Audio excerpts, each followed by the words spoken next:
Je reste dans le mariage pour mes enfants. Maman, il faut que, à partir d'aujourd'hui, quand tu vas finir d'écouter ma vidéo, que tu t'asseyes et que te dises la vérité à toi. Tu as menti aux gens autour de toi, fatigué. Tu as dit à tout le monde que tu restais pour tes enfants. Mais toi et moi, nous savons que tu ne restes pas pour tes enfants. Tu restes parce que tu as peur. Tu as peur d'être abandonné. Tu as peur qu'on se moque de toi. Tu as peur de recommencer. Tu n'es pas ambitieuse. Tu as peur d'être libre. Mais pourquoi tu as peur d'être libre? Parce qu'on ne t'a pas prouvé, lorsque tu étais petite, que tu as de l'importance. Ce sont les blessures intérieures.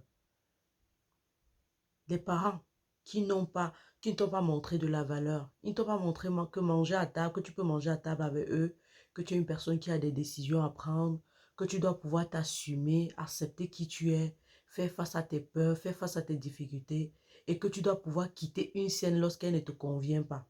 Comme là maintenant, tu es dans un mariage toxique. Tu sais que c'est toxique. Tu peux le ressentir, tu peux voir, on te le dit. Mais pourquoi tu ne parles pas? Parce que tu as peur. Et tu prends pour prétexte que tu restes là pour tes enfants. Ça fait à ce que tu n'arrives plus à te justifier. Quand quelqu'un veut parler, tu dis seulement, est-ce que tu sais ce que veut dire avoir les enfants? Moi-même, j'ai les enfants. Peut-être là, toi et moi, on peut parler parce qu'on a les enfants, on est dans le mariage. Et on peut mieux se comprendre. Donc, arrête de donner le prétexte là aux gens. Parce que c'est un prétexte qui n'est plus valable et qui ne devrait plus être valable. Je ne te dis pas de quitter ton mariage au moindre problème. Non, le mariage est difficile. Mais très difficile, pardon. Peut-être tu ne m'as pas bien compris. Le mariage est super, super difficile. Mais il faut savoir, il faut connaître ses limites. Il faut settle the boundary. Les limites que la personne d'en face ne doit pas franchir. C'est ça que je te demande de faire. Et si tu sais les limites et la personne trouve que c'est difficile, la personne va te mener la vie difficile ou la personne va vouloir partir, tu laisses la personne partir. Maman, tu ne pars pas parce que tu n'as pas confiance en ton Dieu. Tu ne sais pas que tu peux quitter dans un truc de toxique parce que Dieu l'a voulu et parce que quelque chose de bien t'attend. Non, je ne suis pas fière de toi. Il faut que tu répondes sincèrement à cette question-là. Je veux que tu t'asseyes aujourd'hui, tu te poses la question, qu'est-ce qui m'empêche de partir de ce mariage? Je parle du mariage dans lequel tu es manipulé. Je parle du mariage dans lequel tu travailles ton argent, c'est quelqu'un d'autre qui gère ton salaire. Ça n'a pas de sens. Ça n'a pas de sens que tu travailles, c'est quelqu'un d'autre qui gère. Que ce soit chez un homme que ce soit l'homme qui le fait ou la femme, ça n'a pas de sens. C'est le fruit de tes efforts. Tu travailles dur. C'est toi qui dois pouvoir disposer de ton argent, distribuer ça quand tu veux. Mais tu travailles, ça part dans un autre compte bancaire. Tu travailles, tu ne vois pas la couleur de ton argent. Tu travailles, tu n'arrives pas à t'acheter un habit. Tu travailles, tu t'achètes un habit, on peut en remettre parce que c'est cher. Non, il y a un problème. Tu travailles, tu t'achètes un article, on critique. Non, on peut te dire que non, tu ne penses pas que c'est cher par rapport aux dépenses qu'on a pour les enfants. Ça se comprend. Mais on t'impose, on te conditionne jusqu'à ce que tu pas remettre. Ça, le mariage, il est toxique. Maman, si tu es dans, ou papa, tu es dans un mariage où on te manipule, où on écarte toutes les personnes qui t'aiment ou qui peuvent, avec qui tu peux avoir des conversations autour de toi pour mieux t'utiliser. Sache que tu es dans un mariage toxique. Moi, je te dis ça. Un mariage dans lequel tu ne peux pas sortir du travail, arriver à la maison 5 minutes après, on va lever la main sur toi.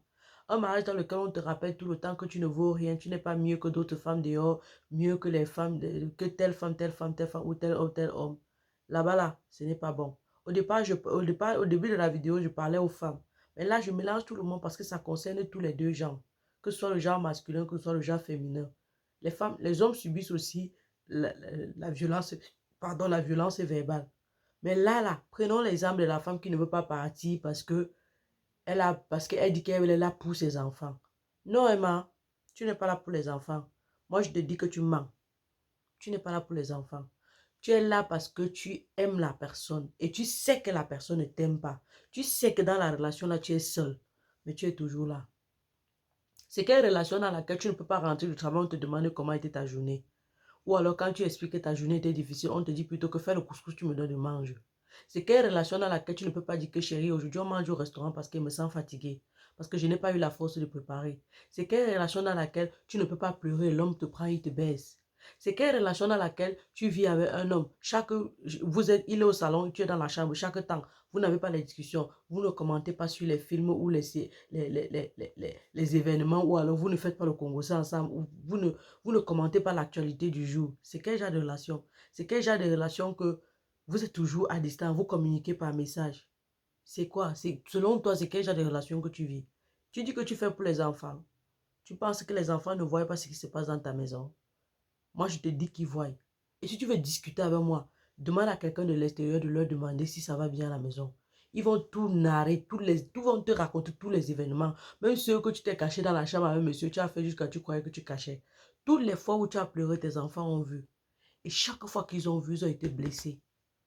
Donc, ça veut dire que les blessures intérieures que tes parents t'ont causées, tu es en train de causer la même chose à tes parents parce que tu ne veux pas partir, de peur qu'on se moque de toi, de peur qu'on dise que tu n'as pas réussi dans le mariage, de peur que...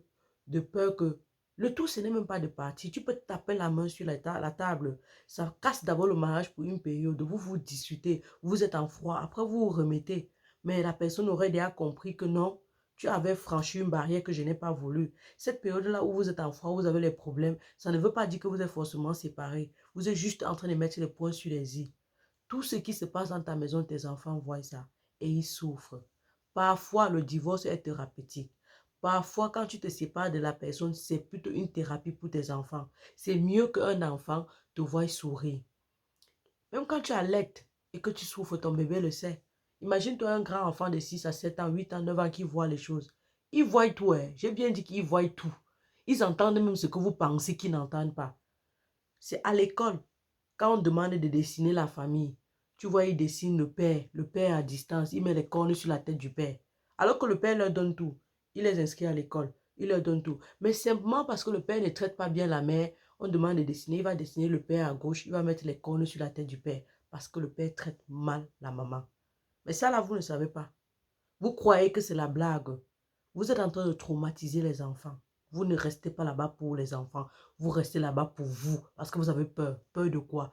De toutes ces choses que j'ai dit là. Vous savez que vous ne respectez pas votre Dieu. Tu pries ton Dieu. Tu lui dis que si ce n'est pas ma place ici, si ce n'est pas d'où je dois rester, Seigneur, aide-moi à quitter, aide-moi à partir. Et quand il te donne l'opportunité de partir, dégage. Tu es dans un mariage où on te tape. Ça veut dire que tu travailles ton argent, tu t'occupes de la maison, tu fais tout, tu es responsable, tu n'arrives pas à t'acheter un article cher, tu contribues à la ration, tu contribues aux factures, tu contribues au loyer, tu contribues à plus de 75% de ton salaire. À la fin, toi-même, tu es exaspéré. On te tape encore, on ajoute sur ça. Donc, tu es exaspéré financièrement, physiquement, émotionnellement, spirituellement et même maintenant encore, physiquement, on prend les mains, on dépose sur toi. Tu dis que tu restes pour les enfants. La mère, tu mens. On ne dit pas un adulte qui ment. Mais moi, je te dis on te dit que tu te trompes. Tu mens, maman. Arrête de te mentir à toi-même. Tu peux mentir à tout le monde dans cette vie, sauf à 3 personnes. À Dieu, au médecin et à toi.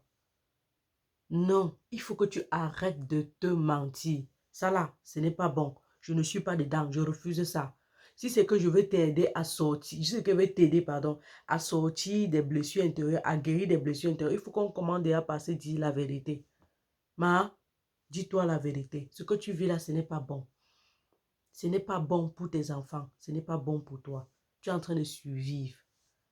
C'est quoi cette relation dans laquelle tu ne peux pas avoir une conversation avec ton conjoint? Vous ne pouvez pas commenter et rire.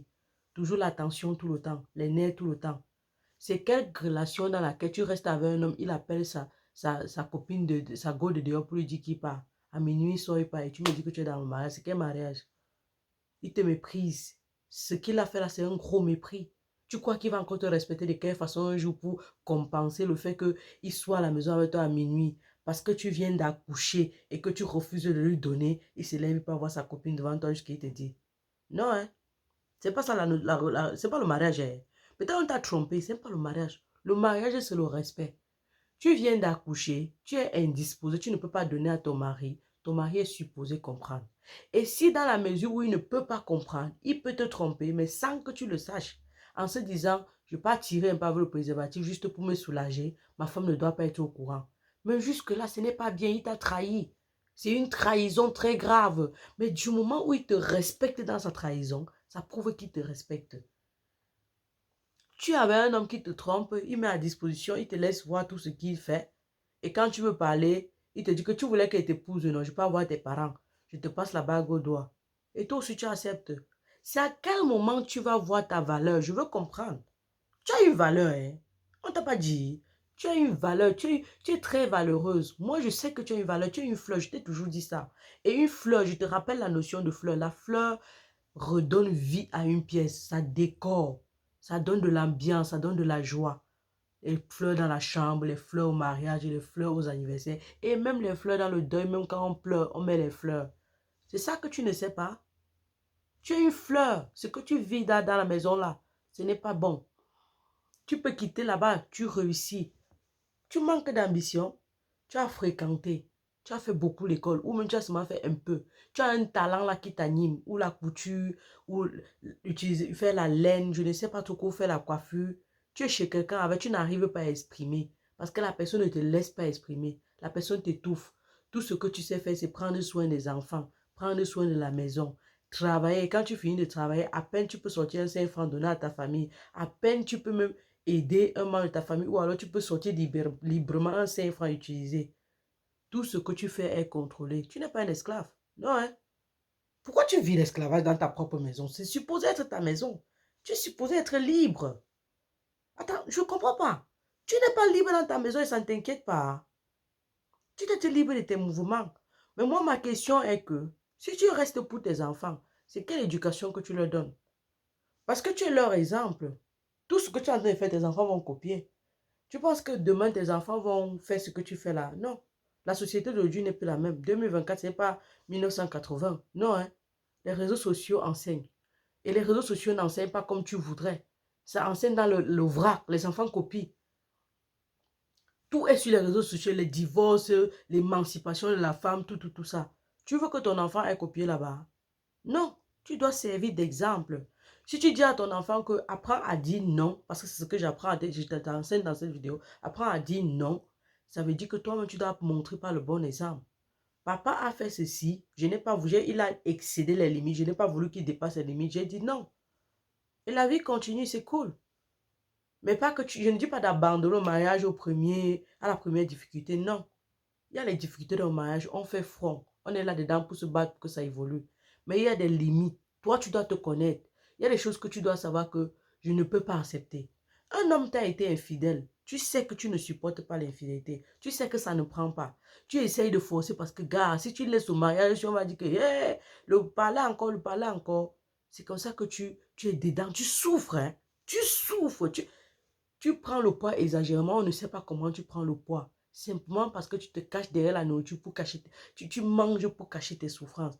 Tu es là, tu ne fais que maigrir, on ne comprend pas pourquoi. Parce que dedans, ça ne va pas, tu souffres. Tu dors, tu ne dors pas, les yeux sont creux. Les cheveux sont ya finis sur la tête. Tu es devenu pâle, on voit sur ton visage que ça ne va pas. Tu dépéris, parce que ça ne va pas. Tu vois bien qu'il n'y a pas la solution. Dès que tu vas ouvrir la bouche, il te zang, te donne une main là. Il te manipule, il prend ton argent, dès que tu veux parler à ta famille, il te menace, il ment, il raconte les mensonges pour se couvrir. Tu n'as pas ton mot. Il reste devant toi, il parle avec ses copines, avec ses gens devant toi. Tu n'as pas ton mot. Et tu dis que tu restes pour les enfants. Je ne connais pas la situation dans laquelle tu te trouves. J'ai pris des exemples. Mais si tu as une situation que toi-même, tu t'assois, tu dis que ça me fait mal. Soit tu mets fin à cette situation aujourd'hui, soit tu te lèves, tu fous le camp et tu prends les enfants là, tu pars avec parce que les enfants là sont en train de souffrir. Et la souffrance qu'ils vivent aujourd'hui, que tu les fais souffrir aujourd'hui, ce n'est pas aujourd'hui que tu vas voir les conséquences. Hein. Tu vas voir les conséquences dans le futur. Certains vont être drogués. Certains n'auront pas de repères. Même quand on dit drogué, là, ce n'est pas forcément qu'il tire, tu vois. Non. Il n'arrive pas à s'en sortir dans sa vie. Il est bloqué spirituellement parce que tu l'as bloqué spirituellement avec je reste pour mes enfants. Parce que tout ce qui se passe là, c'est spirituel. Ça consomme l'enfant spirituellement. L'enfant va à l'école, il continue de réussir à l'école. L'enfant s'habille, il a la bonne mine, il a tout, mais spirituellement, il est consommé. Psychologiquement, il est consommé. On ne voit pas. Il grandit, il n'arrive pas. Il ne peut pas mener un mariage à bout. Elle ne peut pas rester dans un mariage longtemps. Elle ne peut pas rester dans une relation longtemps. C'est comme s'il y a un esprit qui la pourchasse. Comme si tout ça à cause de toi. Ce que je dis là, si tu veux réfléchir à partir du parti, c'est bon. C'est-à-dire que Dieu merci, par ma bouche, il t'a ouvert les yeux. Mais si tu veux rester, tu vas voir ça demain. Je n'ai pas dit que ton enfant ne va pas te faire les petits-enfants, il va te faire les petits-enfants. Mais la vraie question d'un parent, c'est est-ce que mon enfant est heureux? Est-ce que je vois le sourire sur son visage? Ou alors le sourire est inventé pour me faire plaisir? Est-ce que tu vois ton enfant être épanoui? Est-ce que ton enfant s'exprime avec aisance? Est-ce que ton enfant est libre, se sent libre? C'est ça que vous devez chercher. Moi, j'ai parlé où? Est-ce que tu as compris? Moi, j'ai parlé. Si tu penses que tu peux changer ça, maman, pardon, change. Mais si tu penses que tu peux pas changer, la vidéo, c'est les 15 minutes. J'avais prévu ça, maman. Je n'avais pas prévu ça. Tu passes une bonne nuit ou une bonne journée, peu importe le pays où. Tu vois, moi, je suis rentrée travailler, je suis fatiguée, mais j'ai quand même pensé à toi. Est-ce que tu vas alors partager ou tu vas alors t'abonner? Hein? Et activer la cloche de notification. On se voit dans une autre vidéo. Alors, cheers. T'es docteur, ça Thérèse, la daronne de la santé 3.0. Cheers.